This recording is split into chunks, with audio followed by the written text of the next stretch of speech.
আল্লাহ রাব্বুল আলামিন পবিত্র কুরআনুল কারীমের ৭ নং সূরাতুল আ'রাফ এর ১১ নম্বর আয়াতে বলেন, বিসমিল্লাহির রহমানির রহিম। আল্লাহ রাব্বুল আলামিন বলছেন, ওয়ালাকাদ খালাকনাকুম সুম্মা সাওয়ারনাকুম সুম্মা কুলনা লিল মালাইকাতি ইসজুদু লিআদম ফাসাজাদু ইল্লা ইবলিস লাম ইয়াকুম মিনাস সাজিদিন। আল্লাহ রাব্বুল আলামিন বলছেন, ওয়ালাকাদ খালাকনাকুম, নিঃসন্দেহে আল্লাহ রাব্বুল আলামিন সেই সত্তা যিনি তোমাদেরকে সৃষ্টি করেছেন। সুম্মা সাওয়ারনাকুম, এরপর তোমাদেরকে আকৃতি দান করেছেন, সুন্দর অবয়ব কাঠামো দান করেছেন, দৈহিক কাঠামো। সুম্মা কুলনা লিল মালাইকাতি ইসজুদু লিআদম, এরপরে আল্লাহ রাব্বুল আলামিন সমস্ত ফেরেশতাদেরকে বলেছেন যে তোমরা আদমকে সিজদা করো। আর সূরা বাকারার মধ্যে আছে, আল্লাহ পাক সৃষ্টি করার পরে আদম আলাইহিস সালামকে নাম শিক্ষা দিয়েছেন, অর্থাৎ জ্ঞান শিক্ষা দিয়েছেন, এবং এমন জ্ঞান শিক্ষা দিয়েছেন যেই জ্ঞান ফেরেশতারাও জানতেন না। আল্লাহ পাক ফেরেশতাদেরকে বলেছিলেন যে তোমরা এই নামগুলো বলে দাও দেখি, যদি তোমরা সত্যবাদী হয়ে থাকো। ফেরেশতারা এই নামগুলো বলতে পারেননি। তারা বলেছিলেন, লা ইলমা লানা ইল্লা মা আল্লামতানা, আপনি আমাদেরকে যা শিখিয়েছেন এর বাইরে আমাদের কোনো জ্ঞান নেই। এরপর আল্লাহ পাক আদম আলাইহিস সালামকে বলেছেন, আদম তুমি নামগুলো বলে দাও দেখি। এরপর আদম আলাইহিস সালাম সুন্দর করে সব নামগুলো বলে দিয়েছেন, কারণ আল্লাহ পাক তাকে সেই জ্ঞান শিক্ষা দিয়েছিলেন। এরপরে আল্লাহ রাব্বুল আলামিন ফেরেশতাদেরকে বলেছেন, তোমরা আদমকে এখন সিজদা করো, কারণ জ্ঞানের মানদণ্ডে আদম তোমাদের চেয়ে শ্রেষ্ঠ। সুবহানাল্লাহ। আর আমরা সেই আদম সন্তান, যদিও বা পৃথিবীতে আসার পরে আমরা আমাদের পরিচয়টা ভুলে গেছি। সেই আদম সন্তান, যে আদমকে আল্লাহ রাব্বুল আলামিন ফেরেশতাদেরকে দিয়ে সম্মানিত করলেন, সিজদা করালেন, সেই আদম সন্তান এখন আল্লাহর জমিনে শিরক করে, নবী সাল্লাল্লাহু আলাইহি ওয়াসাল্লামের সুন্নতের অনুসরণ করতে চায় না, নবীদের আদর্শ মানতে চায় না, কোরআন এবং সুন্নাহ মেনে জীবন করতে চায় না। সেই আদম সন্তান এখন জেনা করে, ব্যভিচার করে, মাদকদ্রব্য পান করে, সমকামী। সেই আদম সন্তান এখন ঘুষ খাচ্ছে, সুদ খাচ্ছে, দুর্নীতি করছে, অন্যের সম্পদ আত্মসাৎ করছে, অন্যায়ভাবে মানুষকে হত্যা করছে। এমন কোনো গুনাহ নাই যে সেই আদম সন্তান করছে না। কোন আদম সন্তান? যার পিতাকে আল্লাহ রাব্বুল আলামিন কি করলেন? ফেরেশতাদেরকে দিয়ে সেজদা করালেন। তাহলে চিন্তা করেন যে আমরা আমাদের পরিচয়টা কি পরিমাণ হারিয়ে ফেলেছি। আমরা তো চেতনার কথা বলি না, শেকড়ের কথা বলি না, আমরা সংস্কৃতির কথা বলি না। এই কথাগুলো আমরা বলি। আমাদের সত্যিকারের চেতনা হচ্ছে ইসলামিক চেতনা। সত্যিকারের শেকড় হচ্ছে এই শেকড় যে আমরা আদম আলাইহিস সালামের সন্তান, যে আদমকে আল্লাহ রাব্বুল আলামিন ফেরেশতাদেরকে দিয়ে সেজদা করিয়েছেন জ্ঞানের কারণে।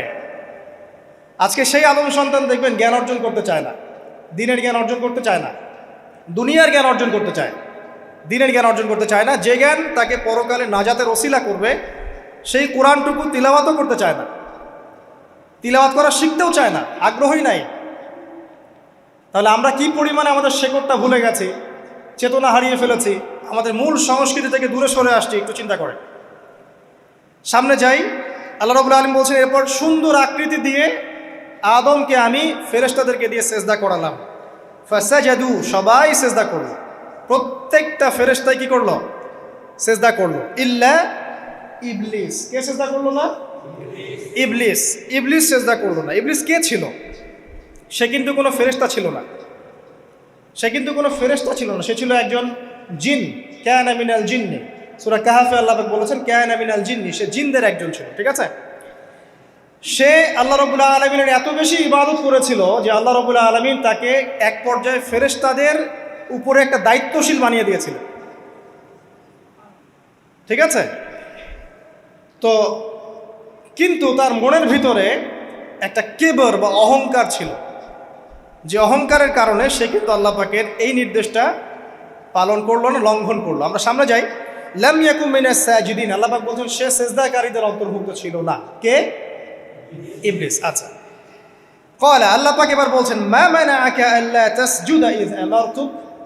আল্লাহ পাক বলছেন, হে ইবলিস, কিসে তোমাকে নিষেধ করলো, কে তোমাকে বারণ করলো আদমকে সিজদা করতে, যাকে আমি সিজদা করার আদেশ করেছি? কি জন্য করলে না? সোজা কথায় তুমি কি জন্য সেজদা করলে না আদমকে? মানে আঁকা, তোমাকে কে বারণ করলো? এবার ইবলিস তার দলিল পেশ করছে। সে বলছে যে ক্বালা আনা খায়রুম মিন, সে বলল আমি আদমের চাইতে উত্তম। আসসালাতু খায়রুম মিনান নাওম, এটা জানেন না? ঘুমের চেয়ে নামাজ উত্তম। ঠিক এভাবেই সে ইবলিস বলছে কি আনা খায়রুম মিন, আমি তার চেয়ে উত্তম। কি কারণে উত্তম? খালাকতানি মিন নার ওয়া খালাকতাহু মিন তিন। হে আল্লাহ, আপনি আমাকে সৃষ্টি করেছেন আগুন দিয়ে, জিনদেরকে কি দিয়ে সৃষ্টি করা হয়েছে? আগুন দিয়ে। ফেরেশতাদেরকে কি দিয়ে? নূর দিয়ে। তাহলে এখানে প্রমাণ হলো যে ইবলিস কিন্তু ফেরেশতা নয়। আমাকে সৃষ্টি করেছেন আগুন দিয়ে, ওয়া খালাকতাহু মিন তিন, এবং আদমকে সৃষ্টি করেছেন তিন মানে কাদামাটি দিয়ে। তার মানে আগুন কাদামাটির চেয়ে সুপিরিয়র, বেশি মর্যাদা সম্পন্ন, ওর মানে কেয়া আছে আর কি। এই কারণে সে সিজদা করল না।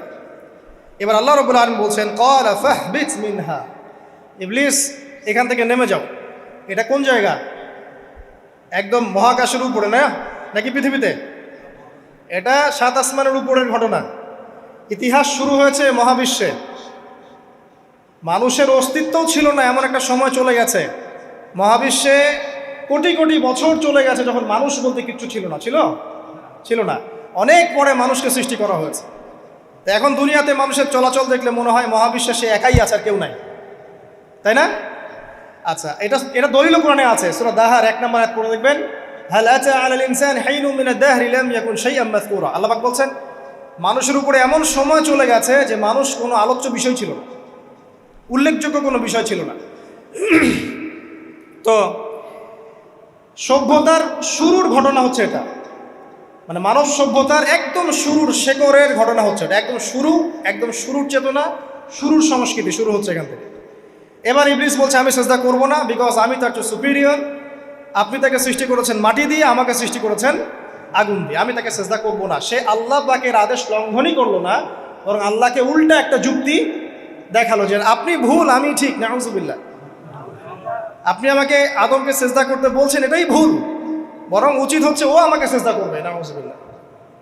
তো সে কিন্তু আবা ওয়াস্তাকবার, সে উদ্ধত হলো এবং অহংকারও প্রদর্শন করলো।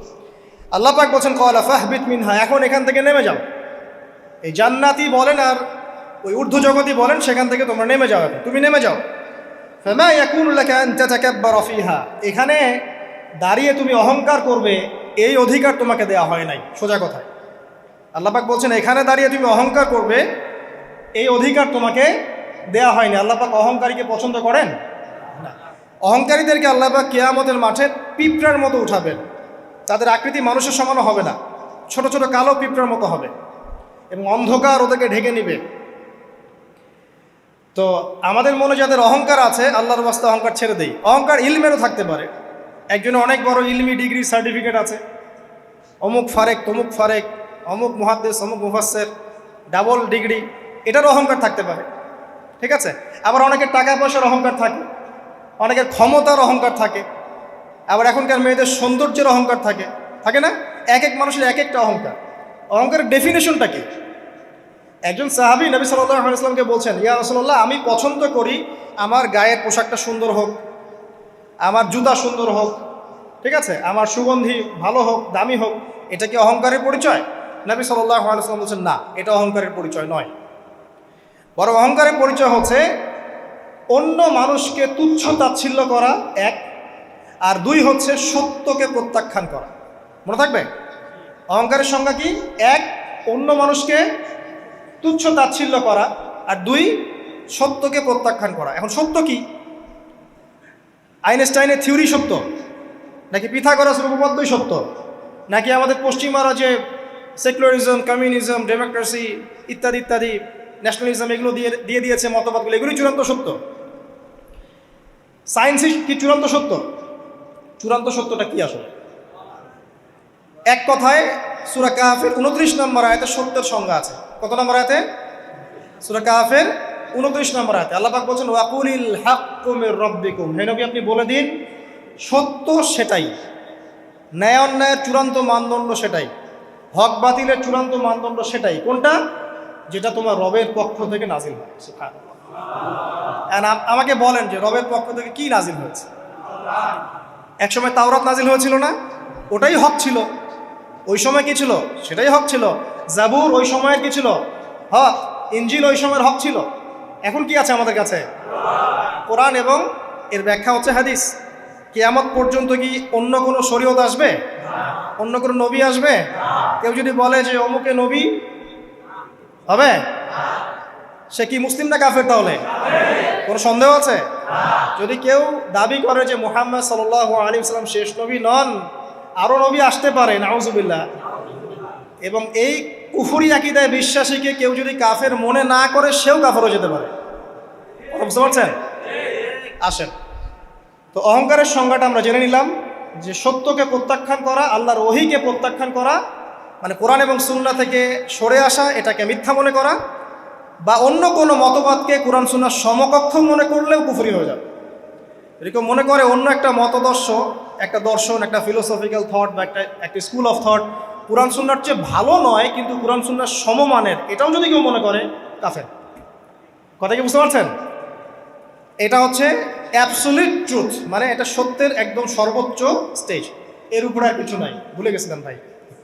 আচ্ছা, এবার আসেন, আমরা অহংকারের সংজ্ঞা জানলাম, সত্যের সংজ্ঞাও জানলাম। এখানে ইবলিস কি করছে? সে অহংকার প্রদর্শন করছে। সে আল্লাহকে বলছে আপনি ভুল, আমি ঠিক।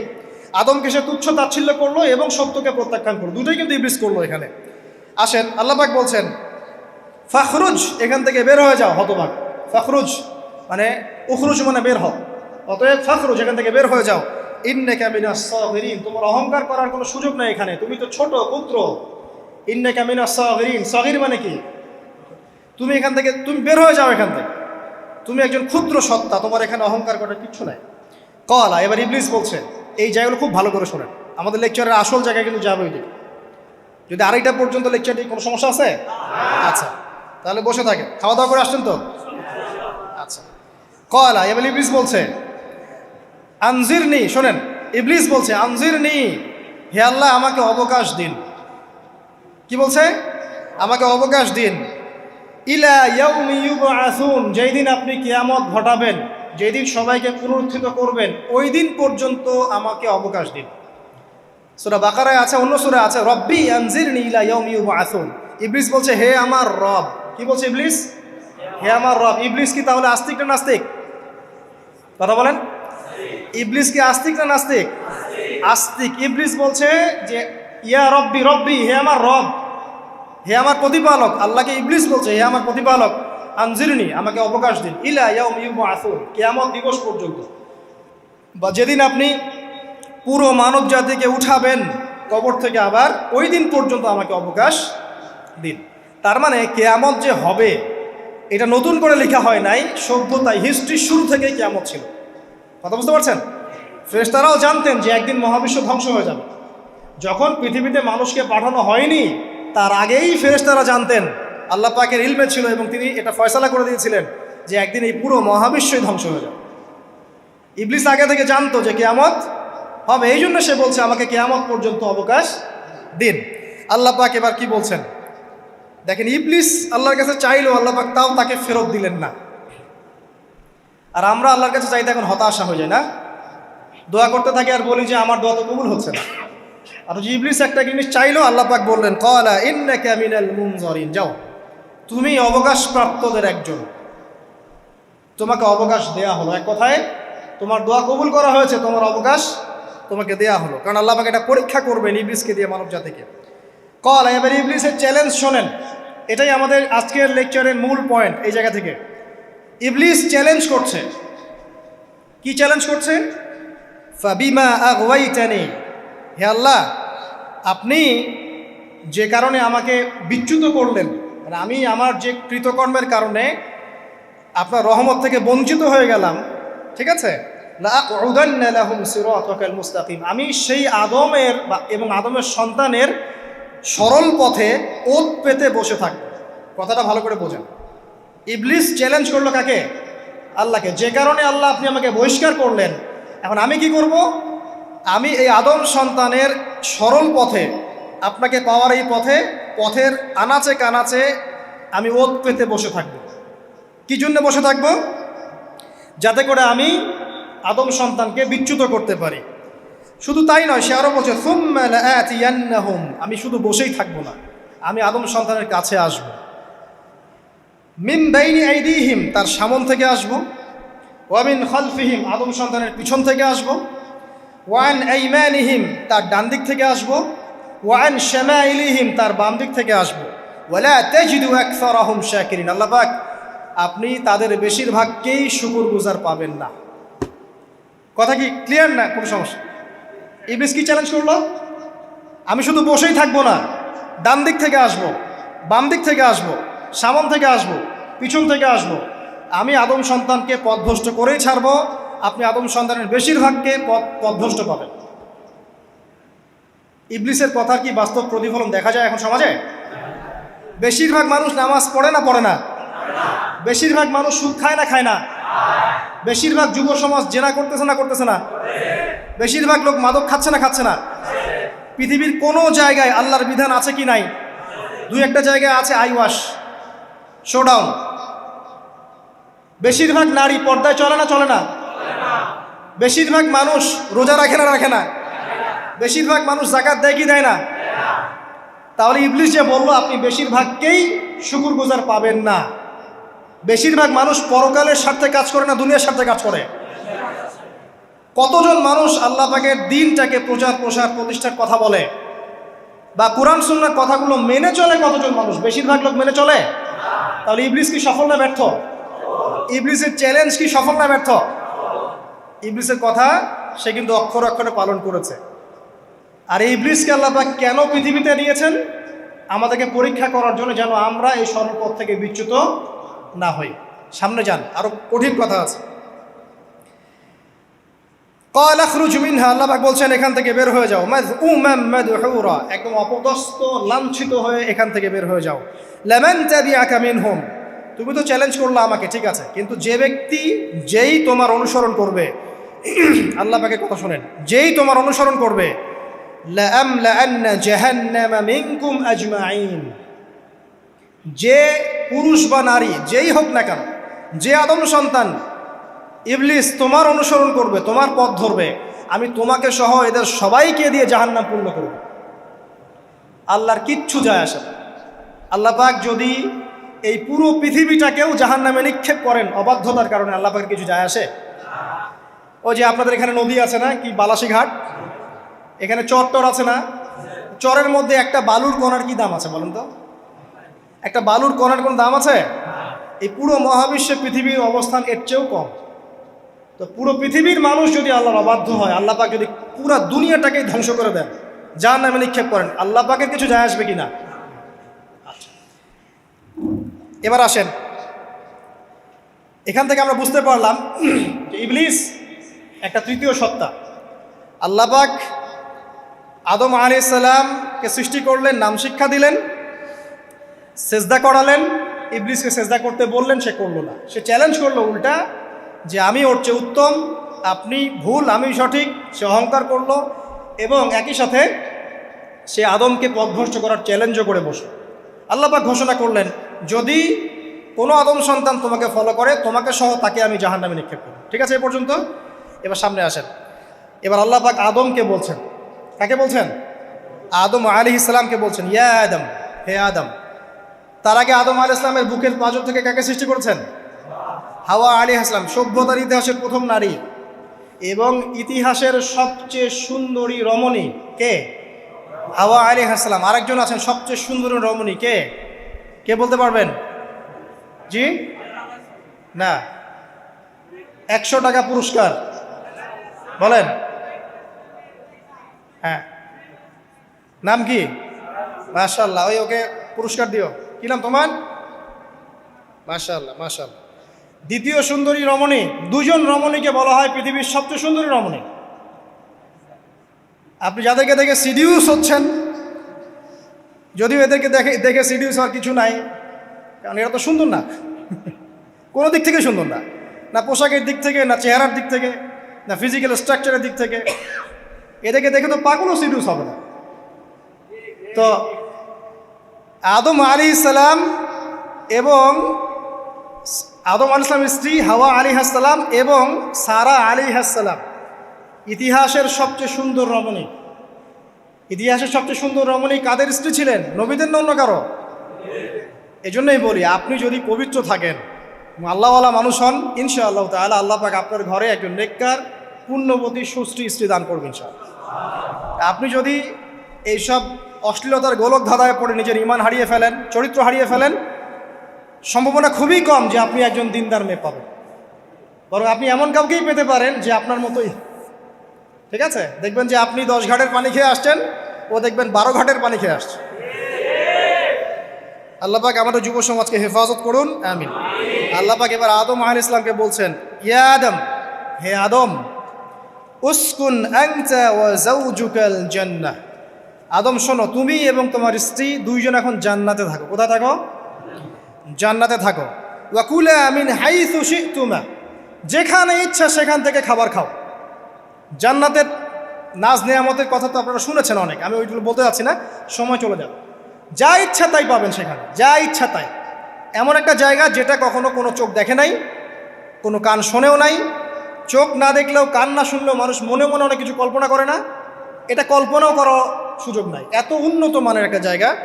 তোমরা দুজন এখানে থাকো, জান্নাতের যে কোনো জায়গায় যাও, খাওয়া দাওয়া করো, কোনো সমস্যা নেই। কিন্তু ওয়ালা তাকরাবা হাদিহিশ শাজারা, মানে কি, এই যে গাছটা আছে, এই গাছের কাছে যেও না। একটা শর্ত খালি দিলাম, গাছের কাছে যেও না। গাছের নাম কি এগুলো আমাদের আলোচনার বিষয় না। বিষয়টা হচ্ছে আল্লাহ পাকের আদেশটা কি। গাছটা আম গাছ হতে পারে, জাম গাছ হতে পারে, কদু গাছ হতে পারে, যে কোনো গাছ হতে পারে। এটা নিয়ে আমাদের কোনো মাথা ব্যথা নাই। মাথা ব্যথা হচ্ছে আল্লাহ পাকের আদেশ, এই গাছের কাছে যেও না, বাস যেও না। আচ্ছা, ফাতাকুনা মিনাজ জালিমিন, যদি চলে যাও তোমরা দুজন এখানে, তাহলে তোমরা দুজন কিন্তু জালেম হয়ে যাবে। আল্লাহ পাকের হুকুম অবাধ্য করলে মানুষ কি হয়ে যায়? জালেম হয়। এই জন্য আমরা দোয়ায় বলি, আল্লাহুম্মা ইন্নী যালামতু নাফসি, বলি না? হে আল্লাহ, আমি আমার নফসের উপর জুলুম করেছি।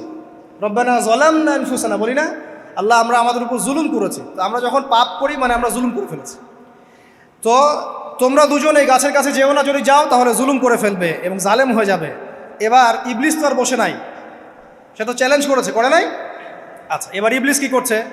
ফাওয়াসওয়াসা লাহুমা শাইতান, এবং ইবলিস এবার এদের দুজনকে ওয়াসওয়াসা প্রদান করতে শুরু করলো। ইবলিস কি করলো? ওয়াসওয়াসা প্রদান করতে শুরু করলো। ওয়াসওয়াসাটা এমন ছিল যে, হাল আদুল্লুকা আলা শাজারাতিল খুলদি ওয়া মুলকিন লা ইয়াবলা। ইবলিস এসে আদম এবং হাওয়া আলাইহিস সালাম তাদেরকে উস্কে দিতে লাগলো যে, আমি কি তোমাদেরকে এমন কোনো গাছের কথা বলবো যেই গাছের ফল খেলে তোমরা চিরস্থায়ী হয়ে যাবে, কখনো মরবে না, এবং এমন রাজত্ব পাবে যে রাজত্বর কোনো ক্ষয় নাই। ইবলিসের টোপটা কি দেখলেন? চিরস্থায়িত্বের টোপ এবং কিসের টোপ? রাজত্বের টোপ। এটা সূরা তহার মধ্যে আছে। অন্য সূরায় আছে যে, আমি কি বলে দিব এমন গাছের কথা যেই গাছের ফল খেলে তোমরা ফেরেশতা হয়ে যাবে, কখনো মরবে না। তাহলে চিরস্থায়িত্বের টোপ এবং এই যে কিসের? রাজত্বের এই যে টোপ, এই দুইটা হচ্ছে মানুষকে আল্লাহর পথ থেকে ডিসিভ করার একটা মানদণ্ড। কথা বুঝতে পারছেন? এই পৃথিবীতে যত মানুষ পথভ্রষ্ট হয়ে গেছে জন্য হয়েছে অনেকেই, আর অনেকে চিরস্থায়িত্বের জন্য হয়েছে। ফেরাউন নমরুদ চিরস্থায়িত্বের লোভে পড়ে পথভ্রষ্ট হয়নি? আর ওই সময় থেকে শুরু করে এখনকার বিশ্বে যারা ক্ষমতাধর, এরা কি ক্ষমতার দাপটে পথভ্রষ্ট হচ্ছে না? এই দুটো হচ্ছে মানুষকে পথভ্রষ্ট করার মাধ্যম। ইবলিস খুব ভালো করেই জানতো। একটা কথা বলি নাই, যখন আদম আলাইহিস সালামকে তৈরি করে রাখা হয়েছে, সৃষ্টি করে রাখা হয়েছে, ইবলিস এর চারপাশে রাউন্ড দিচ্ছিল, তাওয়াফ করছিল, তাওয়াফ। এবং মানব শরীরের এবং মানব মস্তিষ্কের, মননের দুর্বল পয়েন্টগুলো সে ফাইন্ড আউট করছিল। কারণ সে কিন্তু অনেক জ্ঞানী ছিল, সে কিন্তু প্রচণ্ড জ্ঞানী ছিল, এবং এখনও কিন্তু সে প্রচণ্ড জ্ঞানী, এবং তার অভিজ্ঞতার ঝুলি এখন অনেক বেশি, তাই না? ওর বয়স হয়ে গেছে না এখন, প্রচুর বয়স। তো তাওয়াফ করে করে সে মানুষের দুর্বল জায়গাগুলো ফাইন্ড আউট করেছে। একটা হচ্ছে পেট, একটা প্রবৃত্তি, একটা হচ্ছে নারীর প্রতি আসক্তি, ঠিক আছে, একটা ক্ষমতার লোভ, একটা চিরস্থায়িত্বের লোভ। এগুলো হচ্ছে মানুষের দুর্বল জায়গা। ইবলিস এগুলো ফাইন্ড আউট করে ওইভাবে চাল দিয়েছে। কথা বুঝতে পারছেন?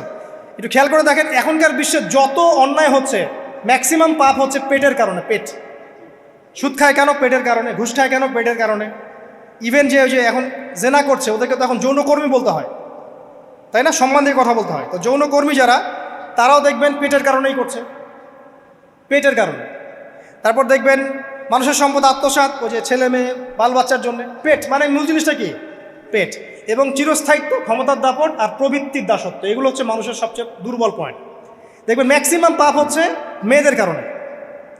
মেয়েদের কারণে না, মেয়ের পিছনে।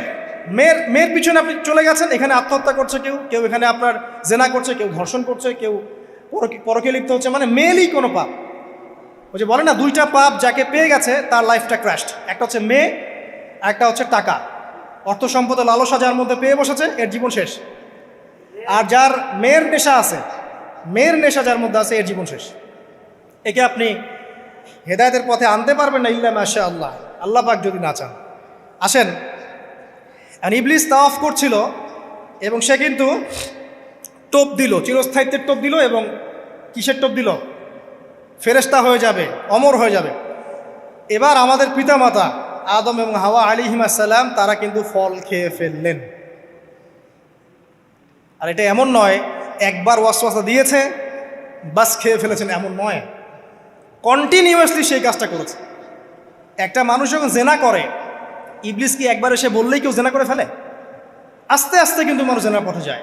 ওই যে প্রথমে একদিন, অনেক দিন একটা লেকচার দিয়েছিলাম না, প্রথমে গার্লফ্রেন্ড বয়ফ্রেন্ড একটা সম্পর্ক হয়, তাই না? তারপর কথাবার্তা হয়, মোবাইল ফোন এক্সচেঞ্জ করে, নোট এক্সচেঞ্জ করে, কফি খায়, আস্তে আস্তে ডেটিংয়ে যায়, পরে দেখবেন এক পর্যায়ে গিয়ে জেনা। এভাবে। আর যারা ধর্ষক, এতে ডাইরেক্ট অ্যাকশন, এত সময় নাই, ডাইরেক্ট। তো ইবলিস প্রতিটা পাপ মানুষকে ধাপে ধাপে করায়। দেখবেন ইবলিস এখানেও কিন্তু আমাদের পিতামাতাকে ধাপে ধাপে ওইদিকে নিয়ে গিয়েছিল। এবার আসেন, আমাদের পিতামাতা ফল খেয়ে ফেললেন, এই জায়গাটা খুব ভালো করে বোঝেন। এই ফল খাওয়াটা আল্লাহর অবাধ্যতা না। আল্লাহ পাক বলেছিলেন না যে জালেম হয়ে যাবে, আল্লাহ পাকের অবাধ্য হলেন। অবাধ্যতার ফলাফলটা কি হলো এবার শোনেন। আমরা সবাই জানি অবাধ্যতার ফলাফল কি, আল্লাহ পাক জান্নাত থেকে নামিয়ে দিয়েছেন, তাই তো? এর আগে আরেকটা ফলাফল হয়েছে। এই ফলাফলের সাথে আমাদের বর্তমান সময়কার যে ইস্যুটা চলছে, পোশাক, নারী, সংস্কৃতি, হাবিজাবি, হ্যাঁ, বেহায়াপনা, বেলাল্লাপনা, এই ইস্যুটা এখানে জড়িত। এটা আমারও বুঝতে এবং খুঁজে পেতে সময় লেগেছে। আমরা সবাই পড়েছি স্টুডেন্ট লাইফে, আদম এবং হাওয়া আলাইহিস সালাম আদেশ লঙ্ঘন করেছেন, সাথে সাথে আল্লাহ পাক জান্নাত থেকে কি করেছেন? নামিয়ে দিয়েছেন। ইবলিসকেও নামিয়ে দিয়েছেন, তারপরে হায়াত দিয়েছেন, এখানে পরীক্ষা করছেন, এই তো। এখানে আল্লাহ পাক দেখবেন আমাদের আমল কেমন, আমল ভালো হলে আবার জান্নাতে, খারাপ হলে আবার জাহান্নাম। কিন্তু এর আগেও একটা ঘটনা ঘটেছে। যে মুহূর্তে আমাদের পিতামাতা ফল খেয়েছেন গাছের কাছে গিয়েছেন, আল্লাহ পাকের আদেশটা লঙ্ঘন করেছেন, সাথে সাথে তাদের গায়ের পোশাকটা খুলে পড়ে গেছে। আমি বুঝাতে পারি নাই, পুরো মহাবিশ্বের প্রথম লজ্জা, প্রথম অপমান, প্রথম শাস্তি, ঠিক আছে, আল্লাহর অবাধ্যতার প্রথম পরিণাম লজ্জাহীনভাবে গা থেকে কাপড় খসে পড়ে যাওয়া, ন্যাংটা হয়ে যাওয়া, ন্যাংটা। বাংলা ভাষায় বুঝতে পারছেন? প্রথম শাস্তি, প্রথম অবাধ্যতা এবং প্রথম অবাধ্যতার পরিণতি পুরো মহাবিশ্বে সভ্যতার শুরু থেকে শেষ পর্যন্ত প্রথম অ্যাক্সিডেন্ট, বা এই যে আমরা বলছি পরিণতি, পাপের পরিণতি, অবাধ্যতার পরিণতি, সেটা হলো গা থেকে কাপড় খুলে যাওয়া। এই কথা আল্লাহ পাক বলছেন এখানে, লিইউবদিয়া লাহুমা মা উরিয়া আনহুমা মিন সাওআতিহিমা। ইবলিস তোমাদের পিতামাতাকে এই গাছের কাছে নিয়ে গিয়ে ফল খাইয়ে তাদের গা থেকে পোশাক খুলে ফেলে দিয়েছে। এবার কি বুঝতে পারছেন যে ইবলিস এখন বিশ্বে কি করছে? ইবলিস সেম কাজটা করছে আমাদের সাথে, আমাদের গা থেকে তারা পোশাক খুলে ফেলে দিচ্ছে। সভ্যতার শুরুর পাপ বলছি না আমরা, এটা আসলে ভুল। সভ্যতার শুরুতে আদম এবং হাওয়া আলাইহিস সালাম যে ভুলটা করেছেন, তার যে পরিণতি হয়েছে সেটা এটা ছিল না যে জান্নাত থেকে পৃথিবীতে নামিয়ে দেয়া, বরং পরিণতি এটা ছিল তাদের গা থেকে প্রথম কাপড় খুলে গেছে, তারা নগ্ন হয়ে গেছেন। ইবলিস সর্বপ্রথম আমাদের বাবা মাকে নগ্ন করেছে প্রলোভন দিয়ে, ক্ষমতার প্রলোভন, চিরস্থায়িত্বের প্রলোভন দিয়ে। আজকের বিশ্বেও কি ইবলিসের দোসররা সেম কাজটা করছে না? আজকের বিশ্বেও কি ইবলিসের মানুষরূপী দোসরগুলা সেম কাজটাই করছে না? সেম কাজটা করছে। আমাদের গা থেকে ওরা পোশাক খুলে ফেলছে, এরপর আল্লাহ পাক জান্নাত থেকে নামিয়ে দিয়েছে। আগে কিন্তু এটা হয়নি, আগে পোশাক খুলেছে। এরপর কি হয়েছে জানেন? শোনেন, আল্লাহ পাক ওয়াকালা মা নাহাকুমা রাব্বুকুমা আন হাযিহি আশ-শাজারা ইল্লা আন তাকুনা মালাকাইন আও তাকুনা মিনাল খালিদিন। ইবলিস বলছিল যে তোমাদের রব তোমাদেরকে এই গাছের কাছে যেতে নিষেধ করেছে এই কারণে যে তোমরা এখানে গেলে মালাক হয়ে যাবে এবং চিরস্থায়ী হয়ে যাবে। ওয়া কাসামাহুমা ইন্নী লাকুমা লামিনান নাসিহিন। ইবলিস বলছিল যে আমি আল্লাহর কসম করে বলছি আমি তোমাদের শুভাকাঙ্ক্ষী। ফাদাল্লাহুমা বিগুরুর, ওদেরকে তারা পথভ্রষ্ট করলো, ইবলিস তাদেরকে পথভ্রষ্ট করলো। ফালাম্মা যাকাশ শাজারা, যখন তারা গাছের কাছে গেলেন, বাদাত লাহুমা সাওআতুহুমা, তাদের লজ্জাস্থানটা উন্মুক্ত হয়ে গেল, কাপড় খুলে পড়ে গেল। এটাই বলতে যাচ্ছিলাম। ওয়া তাফিকা ইয়াখসিফানি আলাইহিমা মিন ওয়ারাকিল জান্নাহ, এবং আদম এবং হাওয়া আলাইহিমা সালাম জান্নাতের গাছের পাতা ছিঁড়তে লাগলেন এবং সেই পাতা দিয়ে লজ্জাস্থান ঢাকতে লাগলেন। আপনার বাবা আপনার মাকে যদি কেউ রাস্তায় নগ্ন করে ফেলে আপনার কেমন লাগবে? আপনি কি করবেন তার ইজ্জত সম্মান বাঁচানোর জন্য? আমাদের পিতা মাতাকে ইবলিস জান্নাতে নগ্ন করে দিয়েছিল এবং আমাদের পিতা মাতা জান্নাতের পাতাগুলো ছিঁড়ে ছিঁড়ে লজ্জাস্থানকে আবৃত করতে শুরু করল। ওয়ানাদাহুমা রাব্বুহুমা, এবং আল্লাহ পাক বলছেন এবার আল্লাহ পাক তাদের দুজনকে ডাকলেন, ডেকে বলে আলাম আনহাকুমা আন তিলকুমা শাজারা, হে আদম এবং হাওয়া তোমাদের দুজনকে কি আমি বলি নাই যে এই গাছের কাছে যাবে না? ওয়াকুল লাকুমা ইন্নাশ শাইতানা লাকুমা আদুউম মুবিন, আমি কি তোমাদেরকে বলি নাই নিশ্চয়ই শয়তান তোমাদের স্পষ্ট প্রকাশ্য শত্রু? কলা, এবার তারা তাদের ভুল বুঝতে পারলেন। আল্লাহ পাকের কত দয়া মানুষের প্রতি দেখেন। ইবলিসও আল্লাহর অবাধ্য ছিল, আল্লাহ পাক তাকে বহিষ্কার করে কাফের বানিয়ে দিয়েছেন, চিরস্থায়ী লানত করেছেন। আমাদের পিতামাতাও ভুল করেছেন, বাট আল্লাহ পাক তাদেরকে চিরস্থায়ী জাহান্নামী করেন নাই। আল্লাহ পাক তাদেরকে দয়া পরবশ হয়ে ক্ষমা করে দিয়েছে। শুধু তাই নয়, আল্লাহ পাক এত মহব্বত করেন আদম সন্তানকে যে তওবা করার যে কালিমাটা, সেই কালিমাটাও আল্লাহ পাক আদম এবং হাওয়াকে শিখিয়ে দিয়েছেন। সুবহানাল্লাহ, কোন কালিমা দিয়ে তওবা করবো, কি পড়বো, এটাও তারা বুঝতে পারছিলেন না। আল্লাহ পাক তখন শিখিয়ে দিয়েছেন। ক্বালা, তারা বলল, রব্বানা, হে আমাদের প্রতিপালক, যালামনা আনফুসানা, আমরা আমাদের উপর জুলুম করেছি নফসের উপরে, ওয়া ইল্লাম তাগফির লানা ওয়া তারহামনা লানাকুনান্না মিনাল খাসিরিন। এই দোয়াটা করলেন আমাদের পিতামাতা, আল্লাহ পাক মাফ করে দিলেন। কিন্তু মাফ করার পরে আর জান্নাতে থাকা হলো? এই পৃথিবীতে নামিয়ে দেওয়া। পৃথিবীতে নামিয়ে দেওয়ার পরে একটা হায়াত দেওয়া হলো, কারো 50, 60, 70, 100, 200, 500, 1000 ইত্যাদি, এবং আল্লাহর পক্ষ থেকে ঐশী গ্রন্থ পাঠানো হলো, কখনো তাওরাত, কখনো জাবুর, কখনো ইনজিল ইত্যাদি, কখনো কোরআন। শর্ত দেয়া হলো যারা আল্লাহ পাকের এই ঐশী গ্রন্থগুলো মেনে চলবে তারা ইনশাআল্লাহ আবার মৃত্যুর পর সেই জান্নাতে ফিরে যাবে যেখান থেকে তারা বহিষ্কৃত হয়েছে। আর যে বা যারাই আল্লাহ পাকের এই আয়াত, নিদর্শন এবং ঐশী গ্রন্থগুলোকে অস্বীকার করবে, এটাকে মিথ্যা প্রতিপন্ন করবে, আল্লাহ পাক এদের সবাইকে দিয়ে জাহান্নাম পূর্ণ করবে ইনশাআল্লাহ তাআলা। আল্লাহ পাক এটাও বলেছেন যে আল্লাহ পাক ওয়ালাকাদ যারানা লি জাহান্নামা কাসীরাম মিনাল জিন্নি ওয়াল ইনস, আল্লাহ পাক বহু মানুষ আর জিনকে দিয়ে জাহান্নাম পূর্ণ করবেন। কারণ এই দুই জাতিকে পাঠানো হয়েছিল পৃথিবীতে শুধু আল্লাহর ইবাদত করার জন্য। ওমা খালাকতুল জিন্না ওয়াল ইনসা ইল্লা লিয়াবুদুন, এরা সেটা করে নাই। এই কারণে আল্লাহ পাক হাদিসের মধ্যে জানিয়েছেন প্রতি 1099 জন মানুষকে আল্লাহ পাক জাহান্নামে পাঠিয়ে দেবে। তবে বেশিরভাগ জান্নাতি হবে এই উম্মতে মুহাম্মাদের মধ্যে। এবার শোনেন, আমাদের পিতামাতার এই পরিণতির পর আল্লাহ পাক যখন আমাদেরকে পৃথিবীতে পাঠালেন, আল্লাহ পাক আমাদেরকে নগ্ন করে পৃথিবীতে রাখেন নাই। সুবহানাল্লাহ, আল্লাহ পাক আসমান থেকে লিবাস পাঠিয়েছেন। এই যে সমাজ বিজ্ঞানের বইগুলোতে লেখা আছে না, মানুষ আগে নগ্ন ছিল, গাছের ছালপাতা পরে থাকতো, তারপরে বন্যপ্রাণী শিকার করতো, গুহায় গুহায় থাকতো, বোগাস, মিথ্যা, বাজে কথাই বলছে, একদম টোটাল মিথ্যা কথাই বল। আল্লাহ রাব্বুল আলামিন সভ্যতা শুরু করেছেন নবী দ্বারা, সভ্যতা শেষও করবেন নবী দ্বারা। প্রত্যেক যুগে যুগে সভ্যতার ধারক এবং বাহক ছিলেন নবীগণ। আর আদম আলাইহিস সালাম পৃথিবীতে আসার পর নগ্ন হয়ে থাকেন নাই। আল্লাহ পাক আসমান থেকে লেবাস পাঠিয়েছিলেন। সুবহানাল্লাহ, আল্লাহ পাক আমাদেরকে নগ্ন করে রাখেন নাই। এবার দেখেন আল্লাহ পাক কি বলছেন, ইয়া বানি আদম, আচ্ছা আসেন, ইয়া বানি আদম, হে বনু আদম, কাদেরকে বলছেন? আমাদেরকে। কদ আনজালনা আলাইকুম লিবাসান ইউআরি সাওআতিকুম ওয়া রিশা, হে বনু আদম, আমি তোমাদেরকে নগ্ন ছেড়ে দিচ্ছি না, আমি তোমাদের জন্য লেবাস আর পোশাক পাঠাচ্ছি, যেই পোশাক দিয়ে তোমরা তোমাদের লজ্জাস্থানকে আবৃতও করবে এবং সৌন্দর্য বর্ধন করবে। এটা করছি না আমরা এখন? আচ্ছা, ওয়া লিবাসুত তাকওয়া যালিকা খায়র, আর তাকওয়ার লেবাস, তাকওয়ার পোশাকটা হচ্ছে সবচেয়ে উত্তম। যেমন দেখেন আমাদের সতর কি এই নাভির উপর থেকে হাঁটুর নিচ পর্যন্ত না, তাই বলি কি আমরা সবাই এভাবেই ঘুরি? এটা সর্বনিম্ন একটা স্কেল, তাই না? এর উপর আপনি জুব্বা পরছেন, পাগড়ি পরছেন, টুপি পরছেন, বা আপনি হয়তো আরও ঢিলেঢালা কোনো পোশাক পরছেন, এই পোশাকটাকে বলা হচ্ছে তাকওয়ার পোশাক। ওয়া লিবাসুত তাকওয়া যালিকা খায়র, এটা আরও উত্তম। একজন মেয়ের, অনেক আলেম বলছেন যে চোখ, এই চোখটুকু ঢেকে বের করে দেখা যাবে, বলছে না? অনেকে বলেছেন কি না? কিন্তু এটাও যদি কেউ সামনে জিলবাব দিয়ে ঢেকে রাখে তাহলে কি উত্তম নয়? পর্দার ক্ষেত্রে উত্তম নয়? তো লিবাসুত তাকওয়া যালিকা খায়র, তাকওয়ার যে পোশাক সেটা আরও উত্তম বেশি। নর্মালি তো পোশাক দিয়েছি, তাকওয়ার পোশাক সবচেয়ে উত্তম বেশি। আল্লাহ পাকের একটা সতর্কবাণী শোনেন এবার। যালিকা মিন আয়াতিল্লাহ, এই পোশাকটা আল্লাহ পাকের নিদর্শন। পোশাকটা কি? আল্লাহ পাকের নিদর্শন। লাআল্লাকুম ইয়াযাক্কারুন, যাতে করে তোমরা স্মরণ করতে পারো। কি স্মরণ করব? ওই যে আমাদের পিতামাতাকে নগ্ন করে দিয়েছে ইবলিস, এটা মনে রাখতে পারো তোমরা, এটা আল্লাহ পাকের নিদর্শন।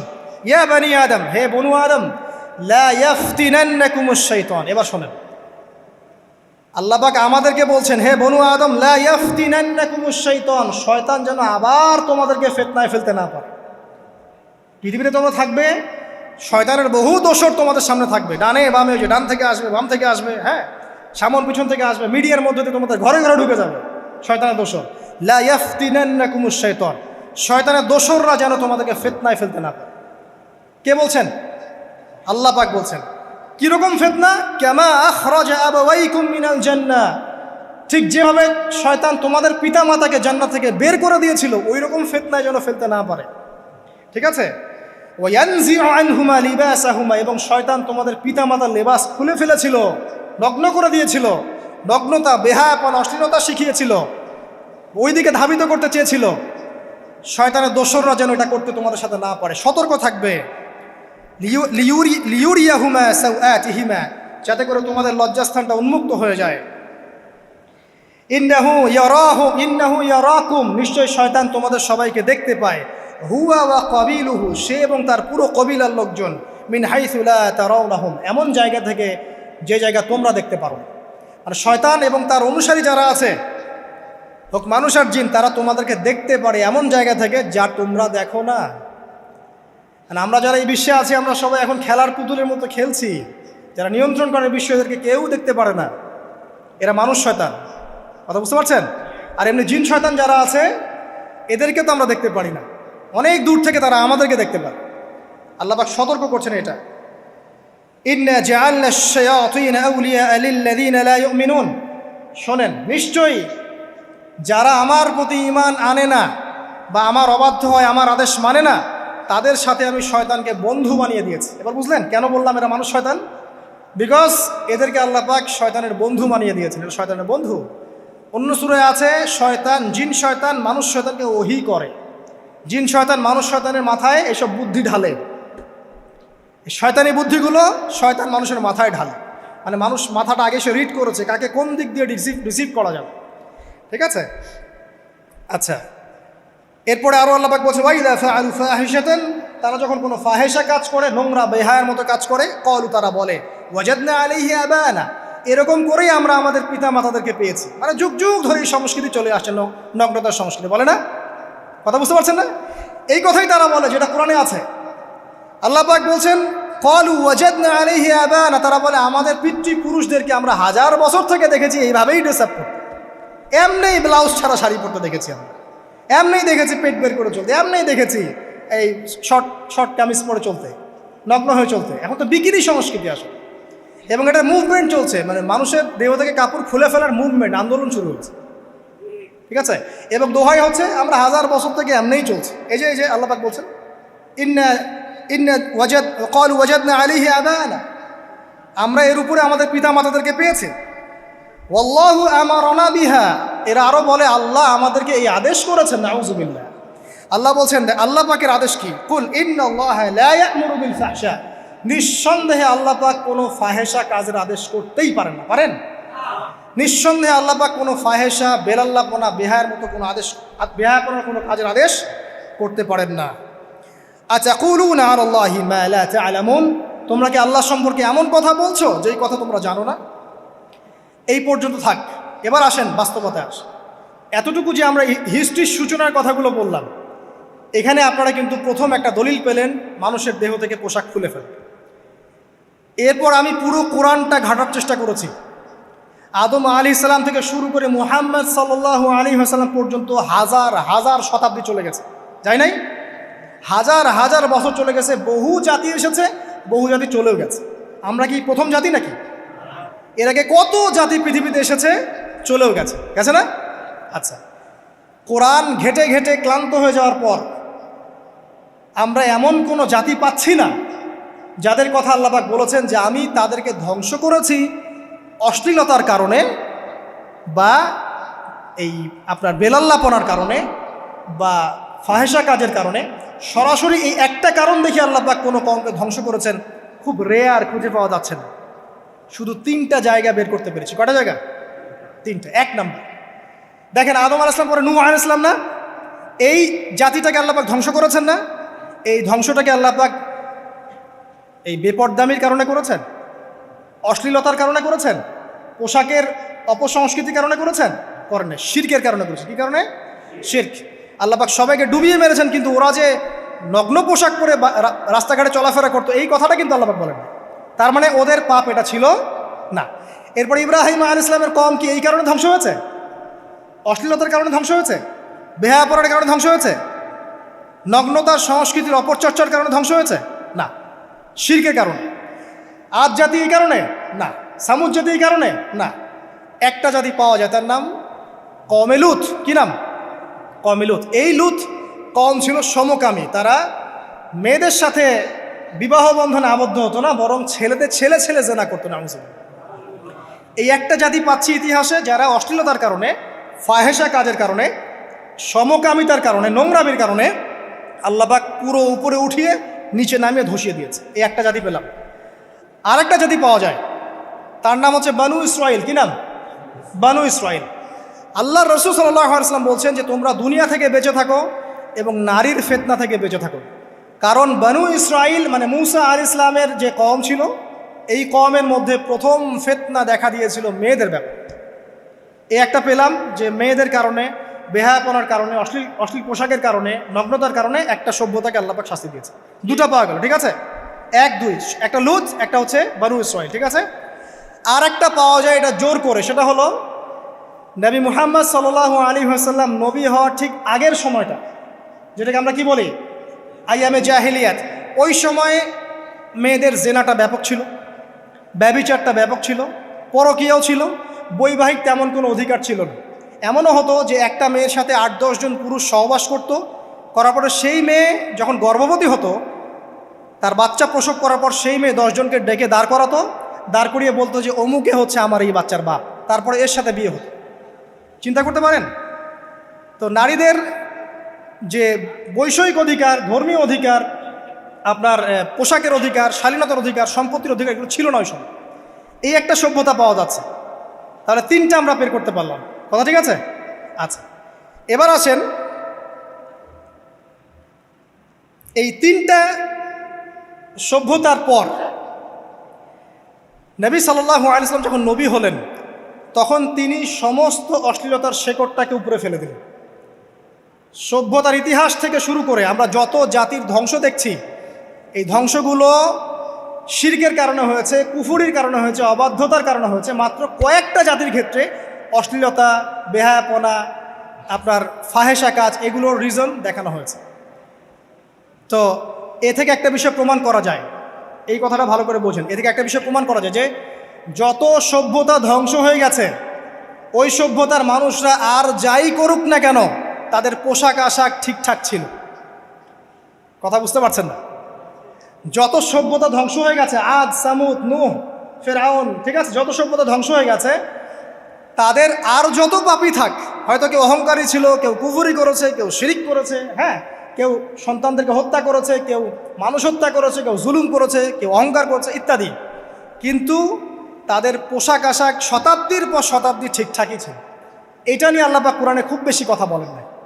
তার মানে বোঝা যায় যে এটা রিমার্কেবল কোনো কথা বলার বিষয় ছিল না, আল্লাহ পাক বলেন। অর্থাৎ যুগ যুগ ধরে মানুষের শালীনতার পোশাকটা ঠিকই ছিল, কারণ মানুষ জানতো যে তাদের পিতামাতাকে আল্লাহ পাক তাদের পিতামাতাকে ইবলিস নগ্ন করে দিয়েছিল জান্নাতে। এই কথাটা মানুষের মাথার মধ্যে ছিলই, এবং বিভিন্ন ধর্মগ্রন্থে এটার অস্তিত্ব আছে। আপনি শুধু ইসলাম না, অন্য যে কোনো ধর্মগ্রন্থ ঘাটেন, হিন্দু ধর্মগ্রন্থ ঘাটেন, সেখানে দেখবেন বলা হচ্ছে যেন মেয়েরা পর্দায় থাকে।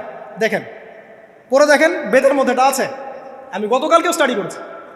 এবং খ্রিস্টান ধর্মগ্রন্থ পড়েন, সেখানে দেখবেন লেখা আছে, ওদের যে নিউ টেস্টামেন্টে আছে, দেখবেন যে যারা মাথার চুল দেখিয়ে বেড়ায় তাদের শাস্তির কথা বলা হয় যে চুল যেন কেটে দেওয়া হয়, ওদের ধর্মগ্রন্থে আছে। যারা জিউস, যারা পুরো বিশ্বে মুসলিমদেরকে অত্যাচার করে থাকে, এদের ধর্মগ্রন্থেও পর্যন্ত আছে যে যখন ইসহাক আসছিলেন, একজন নারী জিজ্ঞাসা করলেন কে আসছেন, তার ভৃত্য বললেন যে আমার প্রভু আসছেন, তখন তিনি নেমে নিজে একটা ঢিলেঢালা পোশাক পরলেন, তারপর সামনে গেলেন। শুধুমাত্র ইসলাম ধর্মে নয়, যত ধর্ম চলে গেছে পৃথিবীতে, সমস্ত ধর্মের মধ্যেই নারীদের শালীন পোশাকের কথাটা বর্ণিত আছে এখন পর্যন্ত। তার মানে যারা এখন অশালীন বিষয়ের দিকে মানুষকে ধাবিত করতে চায়, এদের আসলে কোনো ধর্ম নাই। সিম্পল। ধর্মের সাথে এদের কোনো সম্পর্ক আসলে না। আর আমরা কিন্তু কথা বলছি ধর্মের বেসিসে, হোক সেটা হিন্দুইজম বা খ্রিস্টানিজম বা জিউডিজম বা ইসলাম, আমরা ধর্মের বেইজে কথা বলছি। এখন যদি কেউ বলে ধর্মতাত্ত্বিক কথাবার্তা দিয়ে এসবে দলিল দিবেন না, তাহলে তার সাথে একটা ডিবেট হবে আল্লাহ আছেন কি নাই। যদি আমরা ডিবেটে জয়লাভ করি হ্যাঁ আল্লাহ বলে একজন আছেন, তাহলে আল্লাহ পাকের বিধান কোনটা, এখন চলমান সর্বশেষ বিধান কোনটা, এটাতে আসতে হবে ডিবেট 1 আল্লাহ আছে কি নাই, ডিবেট 2 আল্লাহ পাকের সর্বশেষ ধর্মগ্রন্থ কোনটা। এই তো, এই দুইটাতে আমরা যদি জয়লাভ করি, এবং ইনশাল্লাহ আমরা সেটা করবো, এটাতে আমাদের কেউ ঠেকাতে পারবেন ইনশাল্লাহ, যেটাই সত্য, তাহলে মানুষের উপর ওয়াজিব হয়ে যাবে এটার উপর আমল করা। এখন আমরা এর বেসিসে দেখবো কোনটা ঠিক কোনটা বেঠিক, তাই না, কোনটা সত্য কোনটা মিথ্যা, কোনটা ন্যায় কোনটাও নয়, তখন আমরা এর বেসিসে দেখবো, অন্য কোনো ভিত্তির বেসিসে দেখবো না। এখানে চেতনা, যুগ যুগ ধরে চলে আসা সংস্কৃতি, আমাদের বাপদাদা দোহাই, এইসব ইস্যু আনা যাবে না। বেস হবে কি কোরআন এবং সুন্নাহ, এবং অন্যান্য ধর্মগ্রন্থগুলো যদি ওটাতে রাজি থাকে ওটাতেও, কারণ প্রত্যেকটা ধর্মগ্রন্থেই বলা আছে শালীনতার কথা, লম্বা ঢিলেঢালা পোশাকের কথা, হোক সেটা হিন্দুইজম বা খ্রিস্টানিজম বা জিউডিজম। পরে দেখেন, না থাকলে আমার কাছে আসেন, প্রতিটা ধর্মগ্রন্থে এটা কথা লেখা আছে। এবার আসেন, সর্বশেষ নবী মুহাম্মদ সাল্লাল্লাহু আলাইহি ওয়াসাল্লাম যখন নবী হন, আরবের ওই চিত্রটা, জেনা, ব্যভিচার, পরকীয়া, অশ্লীলতা, এটাকে সমূলে উপড়ে ফেলে দেন 23 বছরের মধ্যে। 23 বছরের নববী জীবনের পরে সেখানে কোনো জেনা আছে, কোনো বেপরদামি আছে, কোনো ব্যভিচার আছে, কোনো সুদ আছে, কোনো শিরক আছে, কোনো মাদক আছে, যেগুলো আছে খুবই অল্প, যেটা আছে সেটা কি খুবই অল্প, এটা কিন্তু ধরা যায় না, 2-1টা অ্যাক্সিডেন্ট হতেই পারে। সাহাবীদের যুগেও নামাজ পড়তে গিয়ে কোনো একজন দেখা গেছে অ্যাক্সিডেন্ট হয়ে গেছে, জেনা হয়ে গেছে, এটা তো রেয়ার ঘটনা। এক্সেপশনাল সামথিং কি এক্সাম্পল হতে পারে? যেটা কমন সেটা হচ্ছে এক্সাম্পল। মানে আপনি বলবেন যে মেয়েদের শালীনতার কথা এবং এর কারণে ধর্ষণের সংখ্যা বৃদ্ধি হচ্ছে, এই কথা আপনি যখন বলবেন, কিছু মানুষ আপনাকে বলবে যে তাহলে বোরখাওয়ালা মেয়ে কেন ধর্ষিত হচ্ছে, তাহলে বাচ্চা কেন ধর্ষিত হচ্ছে। আপনাকে বলছি পরিসংখ্যানটা কতটুকু, কেন হচ্ছে সেটা আমরা জবাব দিব, আগে বলছি পরিসংখ্যান কতটুকু। যারা বেপর্দায় চলছে এদের হ্যারাসমেন্টের পরিসংখ্যানটা বেশি না বোরখাওয়ালা মেয়ের পরিসংখ্যানটা বেশি? বলেন। যারা বেহায়ার মতো চলছে, বেপর্দায় চলছে, এদের পরিসংখ্যানটা বেশি নাকি শিশু অ্যাবিউজিংয়ের পরিসংখ্যানটা বেশি? তাহলে মূল যে জায়গাটা, ওইখানে আগে ফোকাস করতে হবে, তারপরে আমরা গৌণ জায়গায় যাব। এবং এই জায়গাটাতে আমরা দলিল বা প্রমাণ হিসেবে পেশ করব মানুষের রুচিবোধের পরিবর্তন, মানসিকতার পরিবর্তন এবং পাশবিক একটা প্রবৃত্তির দাসত্ব। এটা কীভাবে হচ্ছে? এটা পর্নোগ্রাফির কারণে হচ্ছে, এটা পর্নোগ্রাফির কারণে হচ্ছে, মিডিয়ার কারণে হচ্ছে, অবাধ ফ্রি মিক্সিংয়ের কারণে হচ্ছে, যৌন সুড়সুড়ির কারণে হচ্ছে, এবং যৌনতাকে সহজলভ্য করে দেওয়ার কারণে এই দুর্ঘটনাগুলো ঘটছে। আচ্ছা, আগে আমি আমার পয়েন্টে আসি। নবী সাল্লাল্লাহু আলাইহি ওয়াসাল্লাম যখন এটার শিকড়টা উপরে ফেলে দিলেন, তখন কিন্তু মক্কা, মদিনা, পুরো জাজিরাতুল আরবে আর কোনো বেহায়াপনার কোনো শিকড় থাকলো না। আল্লাহ পাক কীভাবে এটা করলেন? পুরো হিস্ট্রির ইতিহাস টেনে দিয়ে আল্লাহ পাক কয়েকটা আদেশ নাজিল করলেন। সেই আদেশটা কোরআন এবং সুন্নাহে আছে। আল্লাহ পাক প্রথমে ছেলেদেরকে বললেন, শোনো, সূরা নূর 30 নম্বর আয়াত, আল্লাহ পাক ছেলেদেরকে বললেন, তোমরা তোমাদের চোখ নিচু রাখো, এটা আমাদের দায়িত্ব। প্রত্যেকটা ছেলের দায়িত্ব বেগানা মেয়েকে দেখলে চোখটা কী করবে? নিচু করবে, সিম্পল। তাহলে আপনি সিডিউসড হবেন, এক কথায়। 2 নাম্বার, আল্লাহ পাক আমাদেরকে বললেন তোমরা তোমাদের লজ্জাস্থানকে হেফাজত করো। কাদেরকে? আমাদেরকে, মানে ছেলেদেরকে। প্রথমে আল্লাহ পাক ছেলেদেরকে বললেন চোখ নিচু করে রাখো, লজ্জাস্থানের হেফাজত করো। ঠিক আছে? সূরা বানী ইসরাঈল আল্লাহ পাক বললেন জেনার ধারের কাছেও যেও না, ধারের কাছেও যেও না। আল্লাহ পাক আরও বললেন যদি কেউ জেনা করে ফেলে সূরা নূরে, তাহলে তাকে 100টা বেত্রাঘাত করতে হবে। কয়টা? 100টা, এবং 1 বছরের জন্য তাকে বহিষ্কার করতে হবে। আল্লাহ পাক শাস্তিও দিলেন, শুধু তাত্ত্বিক বিধান দেন নাই, শাস্তিও দিয়েছেন। কারণ শুধু তাত্ত্বিক বিধান দিয়ে হবে? আমি যদি ওয়াজ করে বেড়াই ভাই মদ খায় না, মদ খায় না, কোনো শাস্তি না অ্যাপ্লাই করি, তাহলে কি মদ ছাড়বে মানুষ? আমরা যদি বলি হত্যা করা মহাপাপ, মহাপাপ, দুর্নীতি করা মহাপাপ, মানুষ দুর্নীতি ছাড়বে? ছাড়বে না, যতক্ষণ না শাস্তি নিশ্চিত করা যাচ্ছে। আল্লাহ পাক তাত্ত্বিক কথা শুধু বললেন না, শাস্তিও নিশ্চিত করলেন। তারপরে আল্লাহ পাক আরও বললেন যদি বিবাহিত কোনো ব্যক্তি ব্যভিচার করে তাহলে তাকে রজম করতে হবে, মাটিতে পুঁতে তাকে পাথর নিক্ষেপ করে হত্যা করে ফেলতে। ঠিক আছে? শাস্তি। এরপরে দেখেন আল্লাহ পাক মেয়েদেরকে বলছেন, এবার মেয়েদেরকে বলছেন তোমরা মূলত ঘরে থাকো, যদি বাইরের পরিবেশ তোমাদের অনুকূলে না থাকে তোমরা ঘরে অবস্থান করো। ওয়াকরনা ফি বুয়ুতিকুন্না ওয়ালা তাবাররুজনা তাবাররুজাল জাহিলিয়াতিল উলা, তোমরা মূলত ঘরে থাকো। জাহিলি যুগে মেয়েরা যেভাবে নিজেদেরকে প্রদর্শন করে বেড়াতো এই কাজটা তোমরা করো না। যদি করো তাহলে সমাজে বেহায়াপনা, ফায়সা বেড়ে যাবে, তোমরা নিজেরাই ক্ষতিগ্রস্ত হবে, যেটা ওরা হচ্ছে এখন। আচ্ছা, এরপর আল্লাহ পাক আরও বললেন হে নবী আপনি আপনার স্ত্রী এবং মুমিন নারীদেরকে বলেন তারা যদি বাহিরে যায় যেন জিলবাব দিয়ে তাদের পুরো বক্ষদেশটাকে ঢেকে নেয়। তাহলে পোশাকের সংস্কৃতির শেকড় কোত্থেকে শিখবো? আমি কোত্থেকে শিখবো? আল্লাহ পাক কর্তৃক নাজিলকৃত সর্বশেষ ঐশী গ্রন্থ থেকে শিখবো নাকি? যে বইয়ের মধ্যে কোনো ভুল নাই সেটাই তো আমার শেখার মাধ্যম হবে নাকি? নাকি যে দর্শনে 1000টা ভুল সেটা শিখবো আমি? আল্লাহ পাক এখানে বলছেন মুমিন নারীদেরকে বলো বাইরে গেলে পরে তারা যেন জিলবাব দিয়ে, কাপড় দিয়ে সুন্দর করে বক্ষদেশ এবং ঢেকে রাখে। বোরখার কথা এখানে নাই শব্দে। ঠিক আছে? ঢেকে রাখা ঢিলে ঢালা পোশাকের কথা এসেছে। আচ্ছা আসেন, আল্লাহ পাক আরও বললেন যে তোমরা অমুক অমুক অমুক অমুক, যেমন আপনার বাবা, আপনার ভাই, আপনার এই যে সন্তান, এই যে মাহারাম যারা আছে এদের সামনে ছাড়া অন্যদের সামনে যখনই যাবে তোমরা কিন্তু হিজাব অবলম্বন। তা আল্লাহ পাক হিজাবের বিধান দিলেন, চক্ষু নিচু করতে বললেন, লজ্জাস্থানের হেফাজত করতে বললেন, এবং যদি এর পরেও কেউ ভুল করে ফেলে তাহলে আল্লাহ পাক শাস্তির কথা বললেন। আল্লাহ পাকের সিস্টেমটা সুন্দর হলো না? এই সিস্টেমটা নবী সাল্লাল্লাহু আলাইহি ওয়াসাল্লাম অ্যাপ্লাই করলেন, সমাজ থেকে সমস্ত জেনা ব্যভিচারের ভিত্তি উঠে চলে গেল। সুবহানাল্লাহ বলবেন না? এটা হলো অবস্থা। তারপর দেখেন আল্লাহ রাব্বুল আলামিন শুধু পর্দার কথা বলেই ক্ষান্ত হলেন না, কারণ একটা বিধান দিলেই মানুষের সব কিছু সলভ হবে না। আল্লাহ পাক এর পাশাপাশি আমাদেরকে 5 ওয়াক্ত নামাজ পড়তে বললেন। ঠিক আছে? নামাজ পড়লে মানুষ ভালো হবে, নৈতিকতা শিখবে, আল্লাহর সাথে ক্লোজ সম্পর্ক হবে। আল্লাহ পাক কোরআন তেলাওয়াত করতে বললেন। ঠিক আছে? কোরআন মেনে চলতে বললেন। আল্লাহ পাক আমাদেরকে আল্লাহর জিকির করতে বললেন, নবীর সুন্নাহ মতো চলতে বললেন। আল্লাহ রাব্বুল আলামিন আমাদেরকে আল্লাহর যত অবাধ্যতা আছে, কি সমস্যা? হ্যাঁ আচ্ছা যেতে দেন। আমি যেটা বলতে চাচ্ছি যে আল্লাহ পাক শুধু পর্দার কথাগুলো বলেই একটা বিধান দিয়ে শেষ করে দিলেন না, কারণ শুধুমাত্র হিজাবের সাথেই পুরো সোসাইটির সমস্যাগুলো জড়িত না, এখানে আরও অনেক বিষয় আছে। যদি আপনি নৈতিকতা না শেখেন একটা বোরখাওয়ালা মেয়েকে আপনি টিস করতে পারেন। ঠিক আছে? যদি আপনার মধ্যে আল্লাহর ভয় তাকওয়া না থাকে আপনি কিন্তু একটা বাচ্চাকেও ধর্ষণ করতে পারেন, সুযোগ পেলে আপনি করে ফেলবেন। আপনার মধ্যে আল্লাহর ভয় না থাকলে আপনি কিন্তু গোপনে জেনা করতে পারেন বা পর্ন দেখতে পারেন। তাই আল্লাহ পাক শুধু হিজাবের বিধানটা দিয়েই ক্ষান্ত হলেন না, আল্লাহ পাক আনুষঙ্গিক আরও অনেক কথা বললেন যে তোমরা পবিত্র হও, বেশি বেশি আল্লাহর জিকির করো, 5 ওয়াক্ত সালাত নামাজে পড়ো, কোরআন তেলাওয়াত করো, নবীর সুন্নাহ মেনে চলো, দিনই কাজে ব্যস্ত থাকো, সৎ কাজের আদেশ করো, অসৎ কাজে নিষেধ করো। মানে এই সবগুলো কাজ যখন একসাথে হবে আপনার মনটা কী হবে? পবিত্র হবে, আপনার মনের মধ্যে আল্লাহর নূর চলে আসবে। আপনার মনে আল্লাহর নূর চলে আসবে, তখন এইসব অন্ধকার বা এই যে জাহেলিয়াতগুলো আপনার কাছে ভালো লাগবে না।